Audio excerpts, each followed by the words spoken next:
Muy buenos días. Vamos a continuar con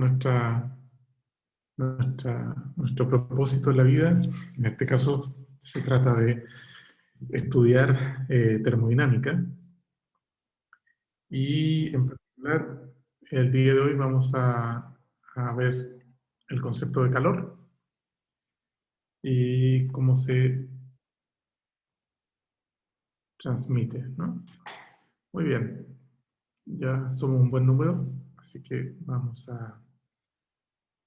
En primer lugar, vamos a completar lo que quedó pendiente en la última clase, que fue un problemita de dilatación.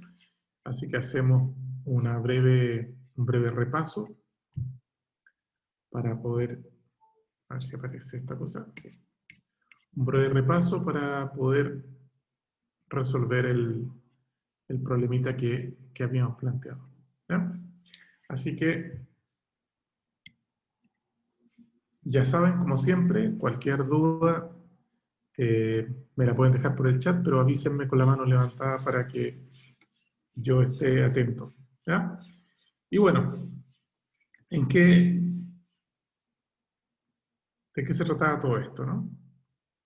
Déjenme asegurarme. Ahí está. ¿De qué se trataba todo esto? Muy bien. Lo que teníamos era lo siguiente, ¿verdad? Era que en el caso de que nosotros tuviéramos una varilla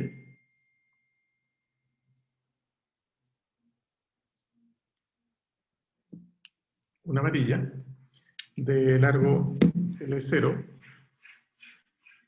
ya estamos hablando de dilatación lineal, ¿no? Esto significa que es para situaciones o materiales que son esencialmente más largos que otra cosa, ¿no? Entonces uno puede considerar, como siempre, que hay una densidad de masa lineal, etc., ¿no?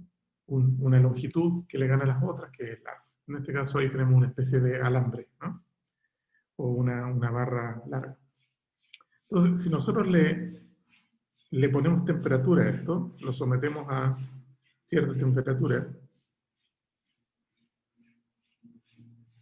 lo que habíamos visto en la clase pasada era que generalmente estas cosas se alargan, ¿no? Se alargan, se dilatan. Entonces, tenemos ahí una longitud L0 más una longitud delta L. ¿Ok? Y esa delta L se debe a que hay un incremento en la temperatura. ¿Ya? Entonces, si esto es sometido a un cambio de temperatura, o sea que hay un delta T, perdón, positivo, o sea, se incrementa la temperatura, entonces la longitud de esta varilla incrementa un poquito, delta L. Bueno, y lo que teníamos es que ese cambio en delta L era proporcional al cambio en delta T, ¿ya? Y el coeficiente de proporcionalidad se llamaba alfa, digamos, ¿no? L0 alfa, ¿ya? ¿Por qué se pone así? Para que el coeficiente, si aquí, por ejemplo, si tienen ustedes una varita chica y le aplican un cambio de temperatura de 1 grado, entonces esa varita chica se alarga un poquito. Si tienen una varilla de 1 metro y le agregan la temperatura, esa varilla crece un poquito más por el hecho de que sea más grande. Entonces, de alguna manera, ese cambio de longitud tiene una dependencia de la longitud inicial de la barra, ¿ya? Y la idea es tener un coeficiente que sea universal, que de alguna manera no dependa de la longitud de la barra. Entonces, por eso aparece el coeficiente de dilatación térmica alfa, ¿ya? Que de alguna manera, digamos, sus unidades las pueden ver acá. ¿Ya? Sus unidades las pueden ver acá. No depende de la longitud, depende solamente del cambio de temperatura, ¿no? Así que esta es la relación que hay que considerar. Ahora, ¿cuál me interesa que miren para el problema que vamos a hacer? Me interesa que estemos pendientes a la del acero. 1,2 por 10 a la menos 5, 1 entre grado, ya sea Kelvin o Celsius. Finalmente es exactamente lo mismo en términos de un grado Kelvin es equivalente a un grado Celsius. No es igual, digamos, en la escala, están en diferentes puntos, pero el incremento en un grado es igual en ambas escalas, ¿no? Entonces, consideren ese valor. ¿Qué es lo que pasa cuando el sistema es volumétrico? Bueno, tenemos tres grados de libertad hacia dónde crecer, entonces aparece exactamente lo mismo. Tenemos que el delta volumen va a depender del volumen inicial por un coeficiente beta y por un delta t. Y este coeficiente beta va a ser 3 veces el alfa que habíamos estudiado, ¿ya? Así que el problema que vamos a hacer ahora es de tipo lineal, es de dilatación lineal, así que tengan en cuenta el acero que está ahí. Y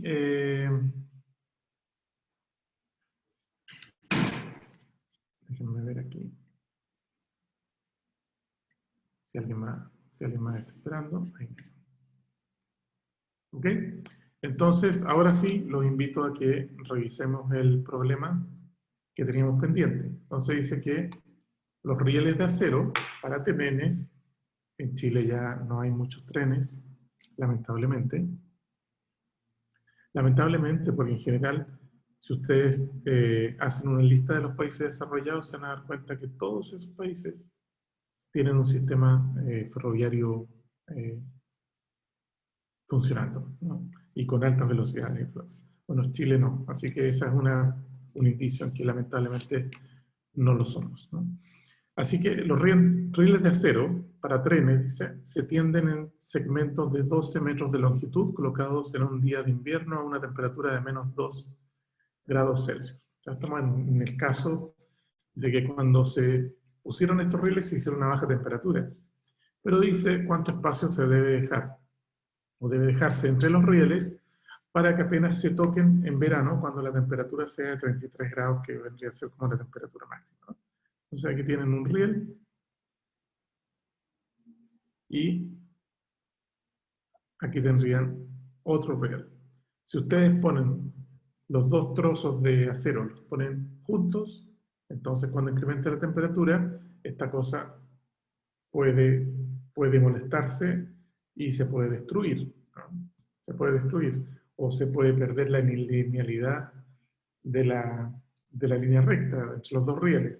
Así que es importante que haya una separación acá entre los rieles. Ahora la idea es que hagamos una estimación de cómo sería, de cuánto sería esa separación. ¿Ok?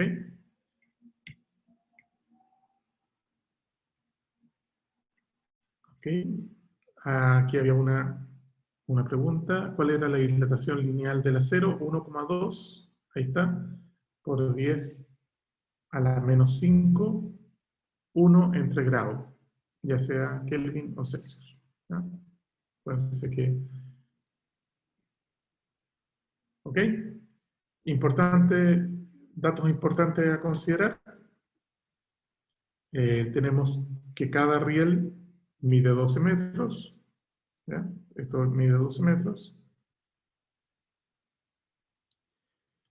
que lo ponemos a menos 2 grados, y que esto podría subir hasta 33 grados Celsius. ¿Ok? Esa es la situación. Así que es un cálculo muy sencillo. Así que vamos a entrar en calor y los voy a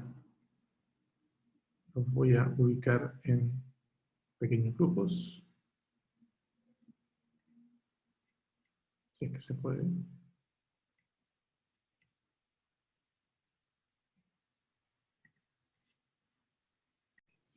Muy bien. Había una pregunta que no la quise contestar. Decía, ¿deberíamos contabilizar el ancho del riel?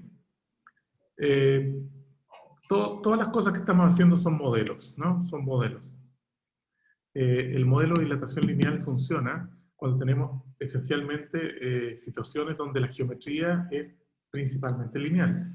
En este caso, los rieles son más largos que anchos y que altos, ¿no? Entonces, su comportamiento es lineal. Eso no significa que el riel no se vaya a ensanchar, ¿ya? Que no vaya a tener un crecimiento hacia los costados. Eso es perfectamente posible.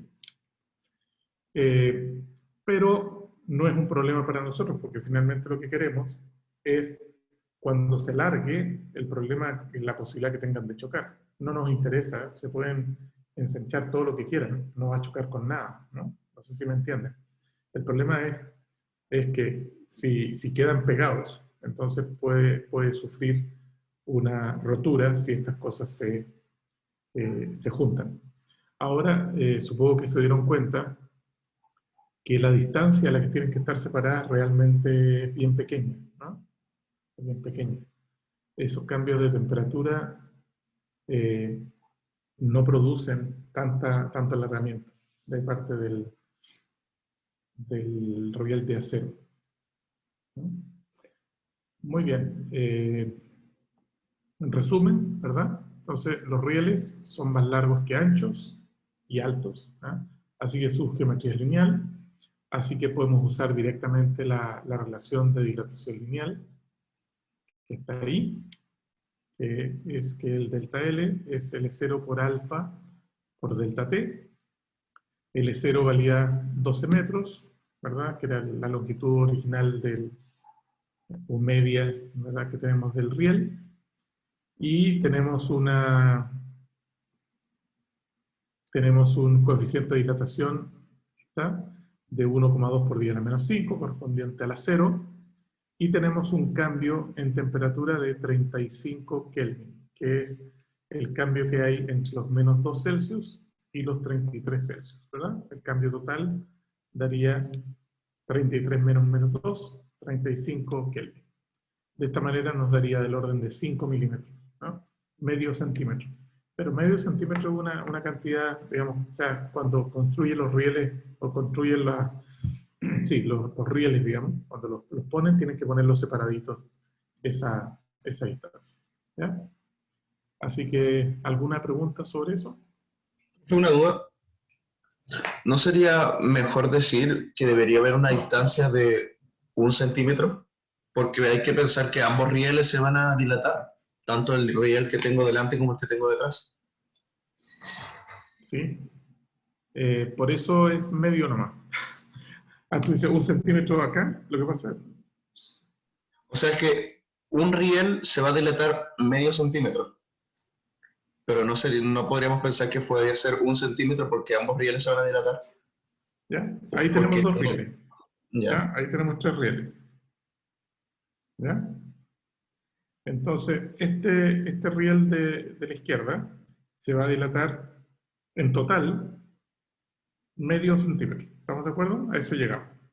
Así que se va a claro. dilatar para allá 2,5 milímetros, para allá 2,5 milímetros, este de acá 2,5, este para allá 2,5, y esta suma a 5. Vale, vale. Es bueno hacer dibujitos. ¿Sí se entendió? Es bueno hacer dibujitos para que, sí, para que quede clara pero muy bien, muy excelente ahí duda porque, claro, si hacemos un problema de desarrollo, está bien. Si hacemos un problema de selección múltiple, donde te va a aparecer el 5 y el 2,5, ahí mueres, ¿no? Así que está buena la pregunta.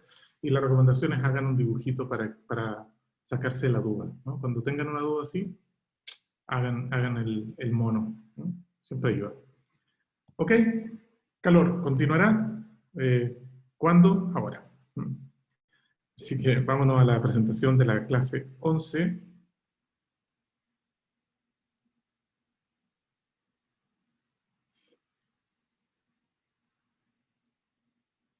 Estoy buscándola acá.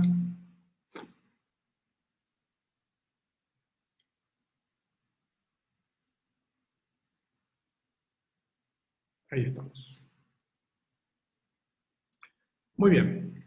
El día de hoy vamos a hablar de calor. ¿ya? De calor. ¿Qué es el calor?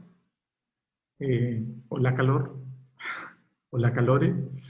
En este caso el calor. El calor es una forma de energía, ¿ya? Y vamos a explicar enseguida de dónde viene esta idea, ¿no? Y de dónde aparece esta equivalencia, ¿no? Entre calor y energía.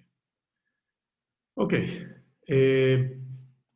Sí, de hecho los Heat de Miami perdieron en la final de la NBA. Si es que a alguien le gusta el básquetbol, a los sureños principalmente les gusta el básquetbol, pero no sé si les gusta el básquetbol gringo. El calor de Miami perdió contra Los Ángeles, de Los Ángeles Lakers, los Lakers de Los Ángeles. Ok, vamos a hablar un poquito, aquí básicamente, para que este es un tema que se nos quedó pendiente de la dilatación, porque también hicieron una pregunta, ¿no? ¿Qué pasa? ¿Hay materiales que se dilatan? Claro, hay materiales que uno puede armar como quiera, los nanotecnólogos son especialistas en eso, ¿no? Pero estamos estudiando materiales naturales, ¿no? No materiales inteligentes, ¿no? Que responden casi a lo que uno quiere. En el agua que es un material, se le dice un material muy importante para la vida, para el humano, para el planeta.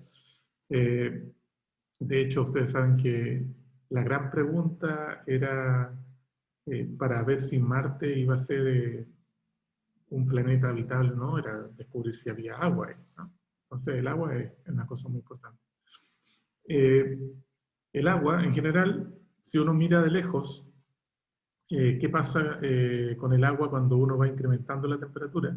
Se da cuenta que hay un comportamiento lineal entre el cambio de volumen y el cambio de temperatura. O sea, a medida que yo incremento la temperatura, el volumen del agua también crece, ¿ya?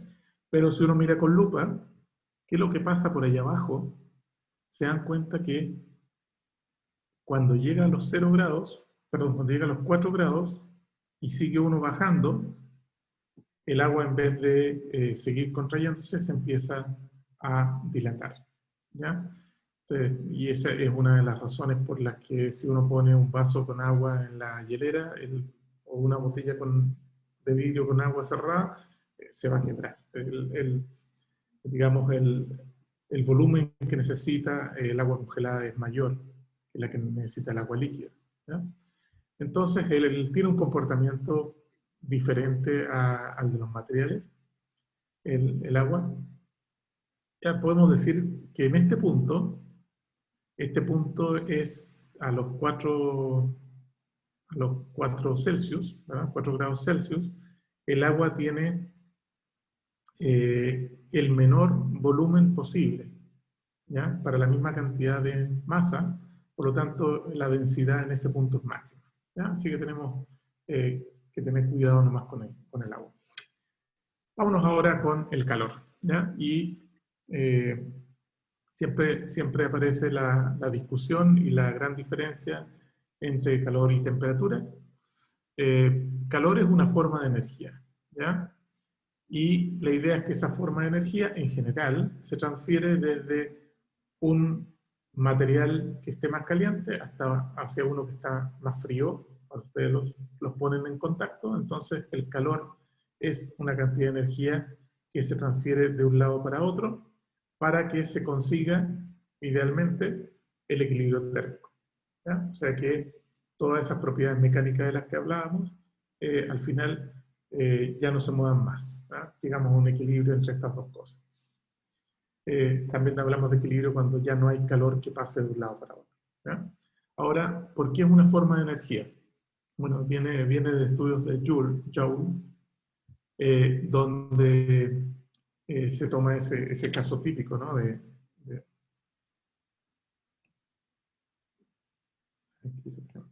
Donde tenemos un vasito y aquí ponemos una especie de batidora.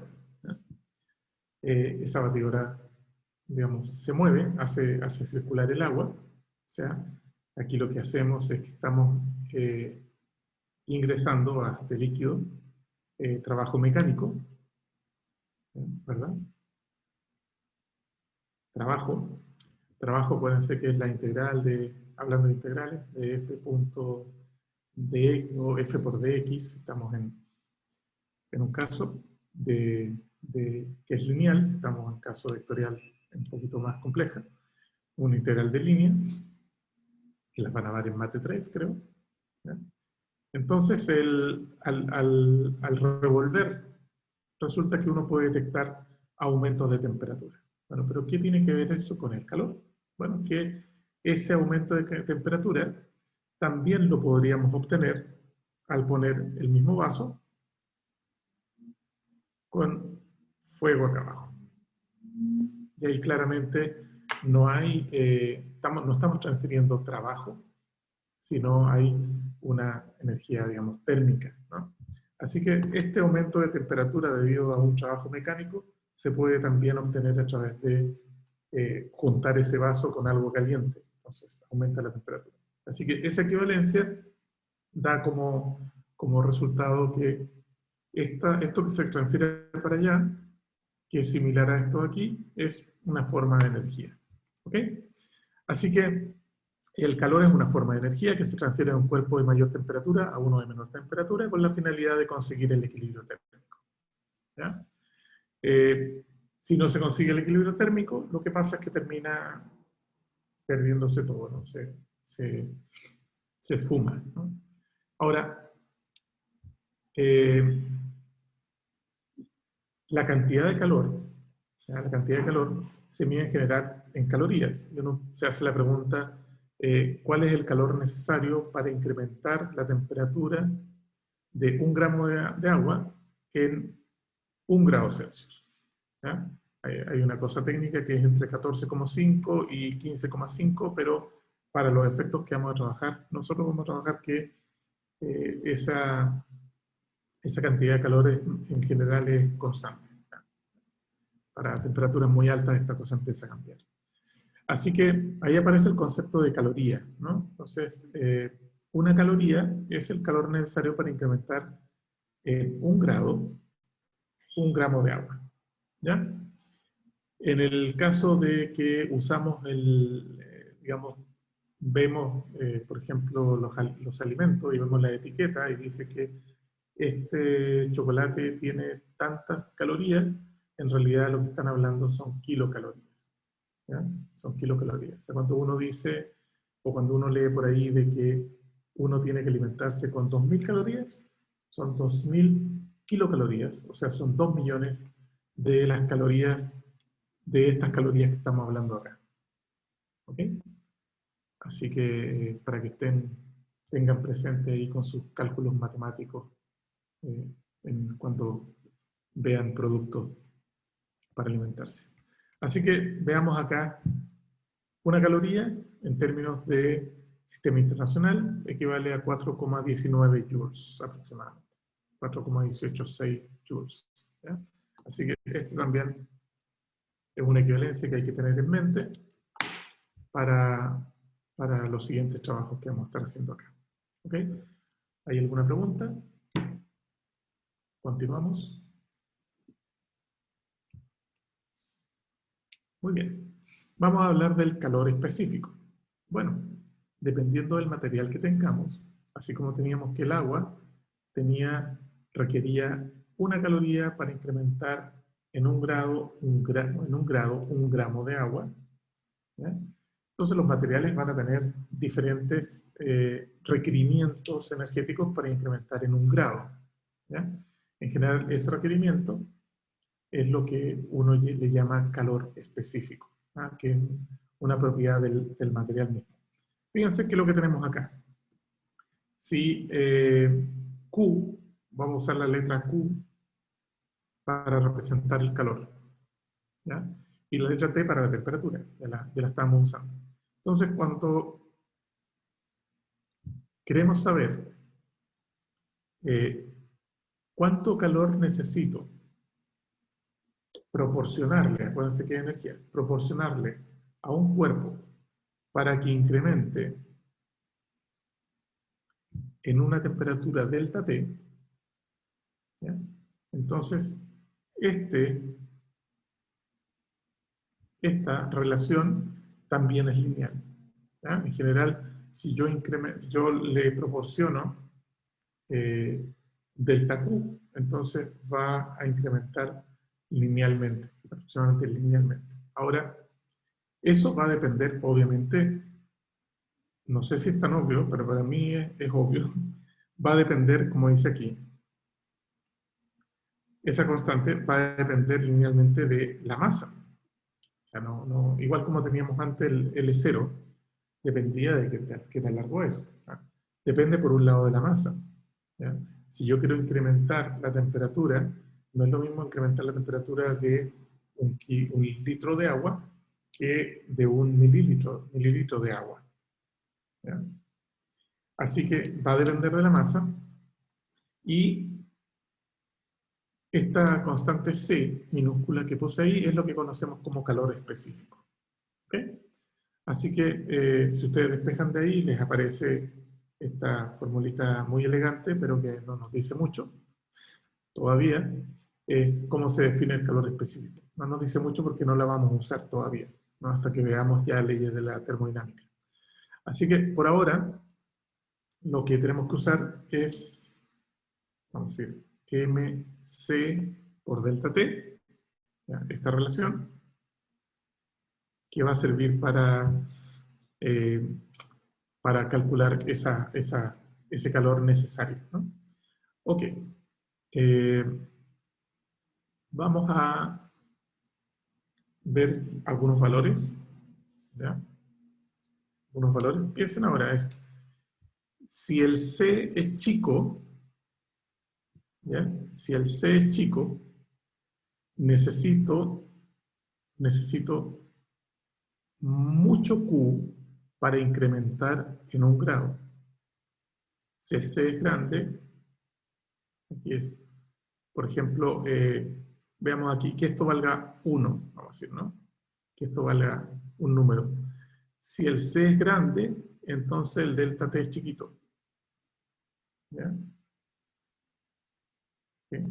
Si si el C es chico, el delta T es grande. O sea, cuando tenemos un C pequeño, entonces vamos a lograr subir rápidamente la temperatura, subir la temperatura proporcionalmente.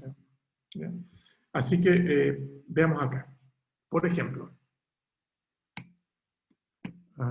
aquí tenemos el calor específico, está en joules y digo por masa, ¿no? Así que, por ejemplo, el agua. ¿Ya? Esto acuérdense que está en kilogramos. Si necesitamos 4,19 joules para incrementar la temperatura de 1 gramo de agua en 1 grado, ¿ya? Necesitamos para 1000 gramos, que sería un kilo, ¿verdad? Necesitaríamos 4190, ¿ya? Que sería el equivalente a 1000 veces una caloría. Necesitaríamos 1000 calorías, ¿ya? Pero para incrementar 1 kilo de plata en 1 grado necesitamos 234. ¿Se fijan? El etanol necesitamos 2428 calorías, la mitad de la que necesitamos para el agua. El agua significa que se necesita bastantes calorías para incrementar la temperatura en 1 grado. ¿Ya? El aluminio no tanto, por eso se calienta rápido. El cobre muy poquito. El hierro muy poquito. Ahí si tienen un sartén se van a dar cuenta. Lo ponen ahí y se van a quemar rápidamente. Si ponen una olla con agua, pueden poner todavía el dedo por bastante rato antes que se quemen, ¿no? Así que ahí se pueden dar cuenta que aparecen estos números. ¿Qué números son los que me van a interesar para el ejercicio que vamos a hacer? Nos va a interesar este y nos va a interesar este, para que tomen nota de esos dos valores. ¿Ya? Para el cobre, el calor específico es de 390 joules sobre kilogramo Kelvin. ¿Ya? Lo vamos a poner acá. Entonces, cobre 390 y agua 4190. ¿Ya? Para que lo tengan ahí a mano. Y con esta información, ¿verdad? De cuál es el calor necesario para incrementar la temperatura, ¿ya? Que aparece específico. Aquí tenemos los calores específicos. A veces también interesa, no por masa, sino por cantidad de moles, especialmente cuando trabajamos con gases, pero bueno, siempre acuérdense que hay una equivalencia ahí entre mol y cantidad de materia. Así que, pero para nosotros hoy vamos a trabajar con kilogramos, ¿no? Y vamos a tratar de hacer este ejercicio y que nos quede muy claro. Pero vamos a leerlo y vamos a tratar de indicar un poquito de ayuda para que ustedes puedan resolverlo en los equipos, ¿no? La idea es la siguiente. La idea es que tenemos un vaso de cobre, ¿ya? El vaso pesa 100 gramos y está a 20 grados, o sea, está a temperatura ambiente, ¿no? Tienen un vaso de cobre y lo ponen aquí.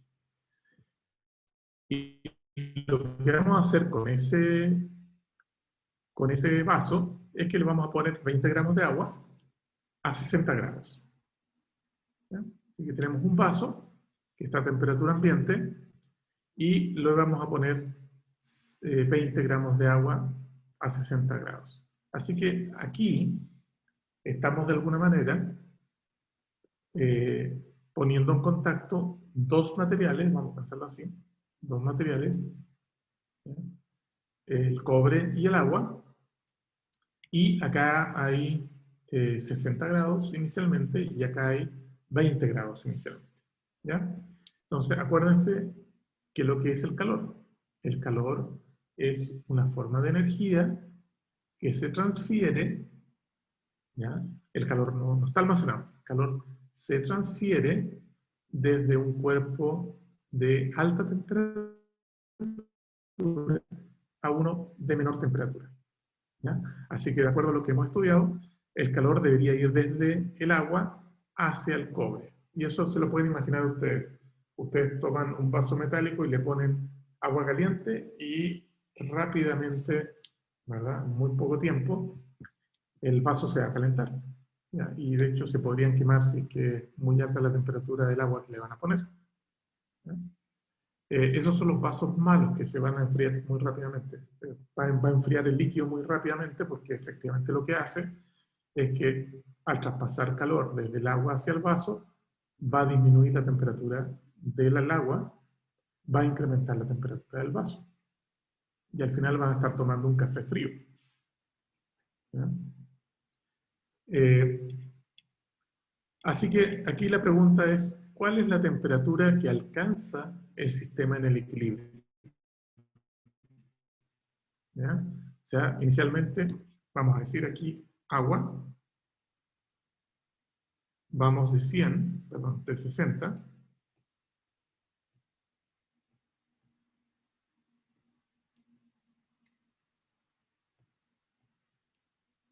agua, partimos de 60 grados Celsius hacia una temperatura de equilibrio, y en el caso del vaso, vamos desde 20 grados Celsius hacia el equilibrio térmico, así que es a la misma temperatura, ¿verdad?, que estaría el agua. Va a haber un momento en que en todo caso es bien rápido, en que estas dos cosas llegan a la misma temperatura, el vaso y el agua. Suposiciones. Vamos a suponer que el calor no se va para afuera, no se pierde, ¿ya? Que este es un sistema cerrado. Ahora, esa aproximación podría ser muy mala, ¿ya? Podría ser muy mala, pero en este caso no es tan mala porque el cobre es un muy buen conductor de calor. Entonces rápidamente, en muy poco tiempo, en un delta T muy chiquito, se llega a la temperatura de equilibrio, ¿ya? Así que es una buena aproximación el decir que no hay pérdida. Entonces, una suposición. La suposición es que el delta Q que va del agua, o que de alguna manera eh, emite el agua, llega completamente al vaso, ¿ya? O sea que eh, el cambio de calor, el cambio de esta energía calórica en el agua, es igual al menos el cambio de energía calórica en el vaso, ¿ya? Así que ahí estamos completamente equilibrados. Así que tomaron nota de la situación. Muy bien. Entonces lo que vamos a hacer ahora es ir a los grupos. Vamos a estar poquito, 10 minutos, porque lo que quiero que me cuenten es cómo lo plantearon, ¿no? Si avanzan más, perfecto. Pero me interesa cómo lo van a plantear, ¿ok? En términos de las ecuaciones que acabamos de ver por acá y con esta información que tenemos por acá, ¿ok? Así que vámonos a trabajar en los grupos.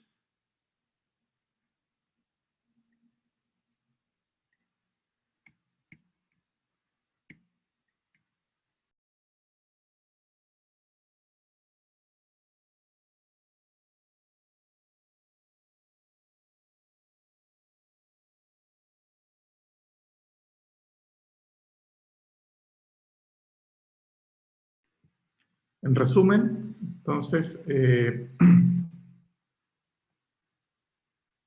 entonces lo que teníamos era, esta es la cantidad de calor, ¿verdad? Que dependiendo de la temperatura, dependiendo, perdón, del signo que aparezca ahí. Si es negativo, ¿ya? Significa que este calor fue transferido desde el agua hacia el vaso, negativo, y el vaso da un valor positivo, significa que recibió, ¿verdad? Recibió ese calor que vino desde el agua, ¿ya? ¿Y de dónde viene el signo? Viene de la diferencia de temperatura, dado que el agua tiene una temperatura mayor que la del vaso, entonces la temperatura de equilibrio va a ser más chica. Así que este delta T, delta temperatura, va a ser menor que cero. En cambio, el delta T para el vaso va a ser mayor que cero, ¿ya? Ahora, para que podamos hacer este cálculo, hicimos la suposición de que todo el calor que sale del agua se va al vaso, ¿ya? En ese caso, la suma de estos dos, del calor que sale y el calor que entra, va a ser igual a cero. Tenemos que cuidar que los signos estén bien puestos ahí. De tal forma que usamos los valores simplemente. Esta es la cantidad de líquido, perdón, esta es la cantidad de líquido que se le puso al vaso. Son 20 gramos, o sea, 20 por 10 a la menos 3 kilogramos. Este es el calor específico del agua. Acuérdense que se requieren 1000 calorías para subir para subir en un grado 1 kilo de agua, ¿no? 1000 calorías equivalen a 4190 joules delta T. Y aquí tenemos 100, que serían 100 gramos, el peso del vaso. Los 390, que es el valor de calor específico del cobre, el material con el que está hecho el vaso, y esto. Así que sumamos eso ahí, y cuidado con equivocarse en la calculadora, como yo me equivoqué en un momento. Así que el valor es 47,3, ¿ya? Así que el vaso rápidamente se calienta a 47,3, pero ustedes si pretendían tomar un té a 60 grados, no lo van a tomar a 60, lo van a tomar eh, algunos grados más abajo, ¿no? Así que este es el resultado de utilizar la definición de calor, ¿ya? Como forma de energía que se transmite desde una temperatura mayor a una menor, y cómo usar los calores específicos que están en la tabla que les mostraba. ¿Ok? Bueno.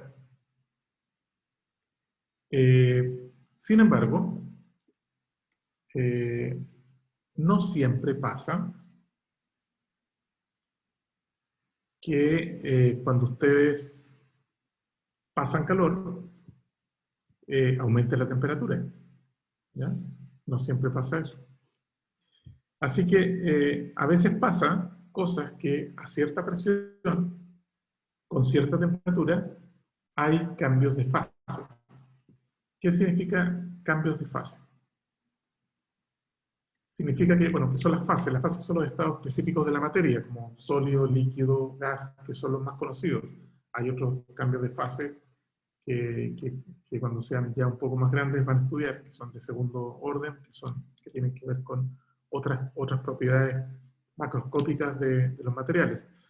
Pero por ahora nos van a interesar estos que están acá. A ver, ¿qué otros cambios de fase podemos tener? Puede que cuando yo le baje la temperatura a un material, bueno, un metal, por ejemplo, cuando yo le baje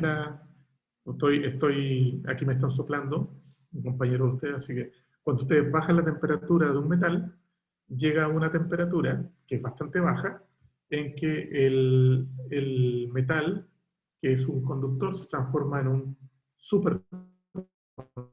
O sea que ya puede transmitir corriente con la característica que la resistividad del material sea cero. ¿Ok? Entonces, ese es un cambio de fase también. ¿Ya? O sea, la conducción y la superconducción son fases diferentes que pueden cambiar con la temperatura. ¿Ya? También puede haber un material que no sea magnético y usted le cambia la temperatura pum, y pasa a tener características magnéticas. Puede ser un imán a una cierta temperatura. O sea, esos cambios de fase los vamos a dejar a un ladito por ahora y vamos a ir en los más sencillos que hemos visto toda la vida, ¿no? Por ejemplo, hemos visto hielo que se derrite, hemos visto agua que dejamos el vaso y se evapora, ¿no? Estos son dos tipos de cambio de fase. Veamos. Un cambio de fase es una transición entre dos fases. Estos cambios se dan a una temperatura definida, puede haber absorción o emisión de calor, y hay cambios de volumen y densidad. Ahora, pensemos en el hielo. Si ustedes tienen un bloque de hielo y le empiezan, y está a 0 grados, el hielo está ahí, a 0 grados Celsius, y ustedes le proporcionan energía calórica, le proporcionan calor, el hielo va a empezar a derretirse, pero sin tener un cambio en la temperatura. ¿Ya?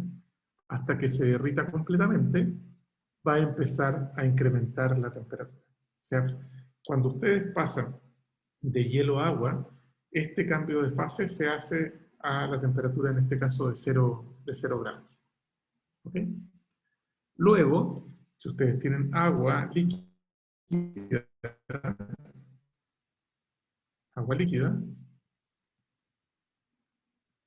y le entregan calor, ¿ya? Empiezan a entregar energía calórica, entonces el agua, lo que va a pasar, el agua líquida, va a incrementar la temperatura. Y cuando esa agua líquida llegue a los 100 grados, ¿ya? Esa agua líquida va a empezar a desaparecer y ya no va a aumentar la temperatura hasta que se evapore completamente. ¿Ok? Entonces ahí tenemos dos cambios de fase, de hielo, de agua sólida, hielo, a agua líquida, y luego por allá a los 100 grados de agua líquida a vapor. ¿Ya? Ahí tenemos algún cambio. Ahora, lo interesante de esto es que vamos a mantener la temperatura constante mientras se produzca ese cambio de fase, y luego va a empezar a cambiar la temperatura. ¿Ya? Entonces, hay dos tipos de situaciones que hemos visto hoy, ¿no? Le proporcionamos calor a un material y este incrementa la temperatura, o le proporcionamos calor a algo como hielo y no va a incrementar la temperatura, pero va a empezar a experimentar un cambio de fase. ¿Ok? Bueno, Por lo tanto, el calor específico que estudiamos no nos va a servir para estudiar estos cambios de fase. Aparece un concepto que se llama calor latente, que aparece acá. ¿Ya? El calor, ¿verdad?, que le vamos a proporcionar al hielo, aquí dice cuánto calor se requiere para derretir m kilogramos de hielo a presión atmosférica. ¿Ah? La presión es constante, es una atmósfera, ¿no? Entonces, el calor necesario es esto que está aquí, es m por el calor latente o el calor de fusión, que es 3,34 por 10 a la 5 joules dividido por kilogramo. ¿Ya? Anoten esto, que también es un valor interesante que vamos a tener que usar. Por otro lado, ¿cuánta energía calórica, cuánto calor se requiere para evaporar m kilogramos de agua líquida a presión atmosférica? O sea, ya estamos a los 100 grados y ahora seguimos con la olla encendida, ya está hirviendo el agua, pero seguimos con la olla encendida, de tal forma que se empieza a evaporar el agua, pero la temperatura del agua se mantiene a 100 grados, a temperatura, perdón, a una atmósfera, ¿no? Si estamos arriba en un lugar donde hay presión más baja, entonces va a hervir a menor temperatura. Pero estamos a nivel del mar, ¿no? Valparaíso, nivel del mar. Así que en este caso, lo que se requiere son 2,256 por 6, un orden de magnitud mayor, este calor de evaporación. ¿Ok? Así que tenemos dos nuevos valores fenomenológicos, digamos, medidos, que nos dicen cuánto calor necesito para incrementar una cantidad de kilogramos de, perdón, no para incrementar, sino para transformar de hielo a líquido m kilogramos de hielo y m kilogramos de agua líquida transformar en vapor cuando estamos a 100 grados. ¿Ok? Así que este es el desafío. Nos quedan apenas 10 minutos. ¿Ya? Este es el desafío, eh, pero lo vamos a hacer aquí entre todos. ¿Ya? Siempre que ustedes me vayan dictando. ¿Cuánto calor se requiere para evaporar completamente 1 kilogramo de hielo a presión atmosférica? ¿Ya? Entonces, tenemos hielo, tenemos 1 kilo de hielo, y la idea es que lo queremos evaporar. ¿Ya? En general, cuando tengamos una situación donde no se nos ocurra inmediatamente cómo trabajar, acuérdense que podemos usar ideas. O sea, podemos informarnos, pero informarnos no de cómo se hace el problema, sino informarnos de los datos y de la información y de la teoría necesaria para poder resolver. Desarrollar un plan, ejecutarlo y luego siempre reflexionar sobre qué aprendimos. ¿Ya? Es muy importante eso. Muy bien. Hagámoslo juntos para aprovechar los pocos minutos que quedan. Entonces, lo que tenemos es hielo. 1 kilo de hielo. Lo que podemos hacer, y lo que queremos llevar acá es vapor. ¿Ya? Queremos llevar el hielo a vapor. Pero, y para eso le vamos a poner calor, le vamos a poner energía calórica al hielo. Bueno, pero si le ponemos energía calórica, lo que vamos a lograr es que se transforma esto en agua. En agua a 0 grados. ¿Ya? O sea, vamos a tener 1 kilo de hielo que lo vamos a transformar en 1 kilo de agua líquida. ¿Ya?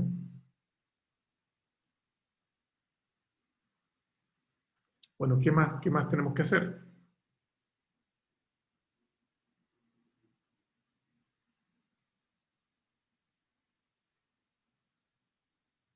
Tenemos que llegar a 100 grados. Así que tenemos que darle, vamos a decir Q1, vamos a agregarle más calor al agua para poderlo llevar a agua líquida a 100 grados. Celsius. ¿Ya? Y cuando tengamos el agua hirviendo, le tenemos que seguir poniendo llama, ¿verdad? Un calor 3 para transformar esa agua en vapor. Así que tenemos 3 procesos, ¿ya? 3 procesos. Esos procesos van a estar, ¿se acuerdan? Van a estar caracterizados por calores latentes acá, ¿se acuerdan? Latente F, está aquí. Aquí, en el Q2, como lo queremos incrementar la temperatura, aquí vamos a tener el calor específico del agua. Y en el Q3 va a estar caracterizado por el calor latente de evaporación. ¿Ya? Así que aquí, este Q1 sería igual a la masa, 1 kilogramo, por calor latente. El Q2 sería igual, acuérdense, la masa por la capacidad, el calor específico del agua. Y por delta T, queremos ir de 0 a 100, así que aquí es 100 Kelvin. Y una vez que estamos acá, entonces el Q3 es ese kilo de agua líquida multiplicado por el calor latente de evaporación. ¿Ya? Entonces podemos sumar esos 3 valores y nos va a dar el calor que se requiere para transformar 1 kilo de hielo en 1 kilo de vapor de agua. ¿Okay? ¿Se entendió el proceso?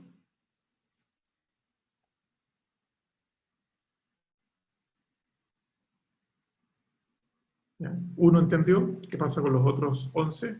¿Los otros 10?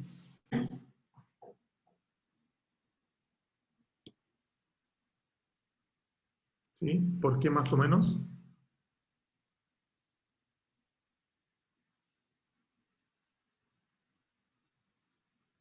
Tenemos 3 minutos para aclarar ese más o menos. ¿Por qué más o menos? Veámoslo nuevamente. Básicamente es, tengo un bloque de hielo. Sí, sí, sí. Sí, Tamara, mira. El hielo, ¿verdad? Primero tienes que derretirlo. Aquí está. Es la masa del hielo, la derrites. Luego, una vez derretida, la incrementas de 0 a 100 grados.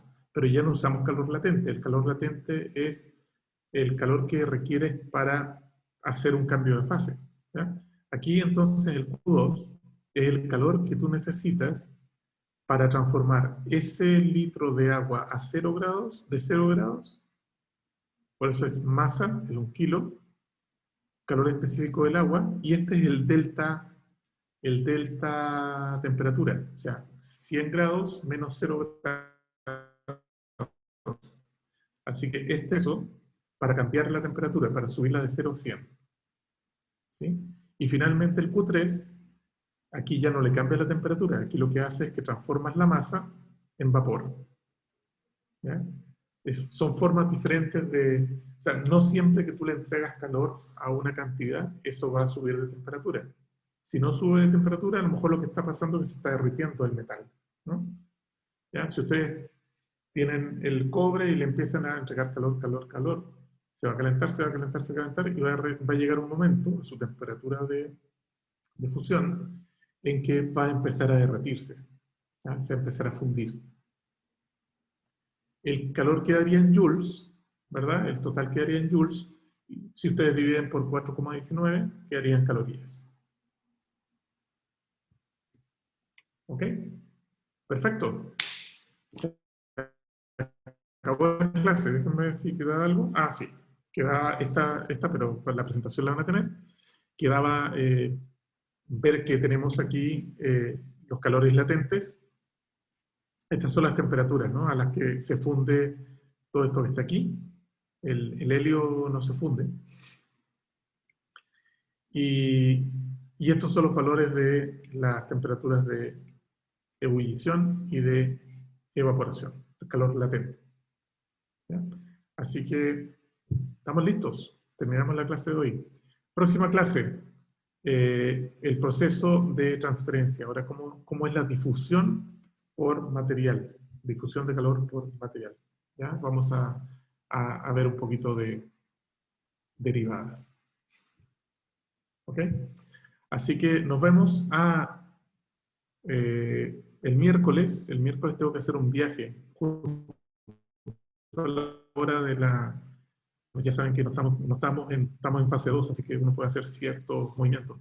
El, el miércoles, mañana a la hora de la consulta, voy a tener que hacer un movimiento geográfico. Así que les pido disculpas y les podemos ponernos de acuerdo el jueves cómo recuperar esa sesión de consulta, a lo mejor el sábado, y para que empecemos ya a preparar el certamen que debería venir unas 2 semanas más, ¿no? Así que había que dar una buena noticia y una mala noticia. Así que nos vemos el jueves y que tengan un excelente día. ¿Ya? Chao, chao.